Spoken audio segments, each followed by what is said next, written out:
A week ago, voters approved changing the rules around absentee ballots so more voters can get access. So what happens next?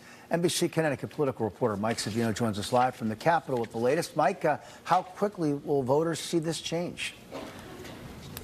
Well, and Kevin, that's going to be one of the big questions when lawmakers return back here to the Capitol in January.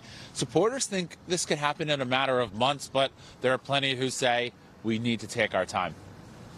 It will benefit people that are working, people with disabilities, and everyone who takes the time out to cast their ballot in any election. Connecticut's soundly voting in favor of more access to absentee ballots. 58% of voters last week opting to remove restrictions on who qualifies. Now lawmakers will come up with new rules for absentee ballots. But how quickly will that happen? The only difference between ABs and early voting at this point is an absentee ballot can be mailed to your home versus early voting, you have to go to town hall and vote. House Speaker Matt Ritter says the tools are already in place for no-fault absentee ballots, and he thinks the legislature could approve a process before the session ends in June. Republicans, on the other hand, feel like this should take longer. We need to be very smart about implementing this and not rush it. Just to pass the law. Secretary of the State Stephanie Thomas, who oversees elections in Connecticut, agrees that the state may need more time. I think that would be a bridge too far, and we risk,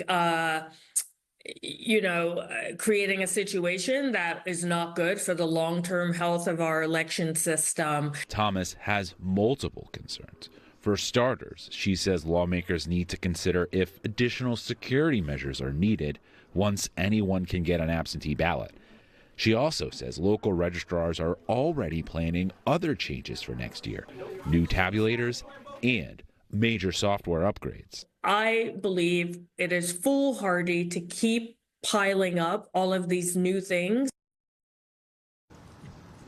Now, to put this in context, it took 2 years to get early voting in place. Speaking of early voting, we saw it was wildly popular this year, 740,000 early ballots cast. But could we see changes to that process, too? I'll have more on that coming up at 5:30. For now, live from the Capitol, Mike Savino, NBC Connecticut News. Amber, back to you.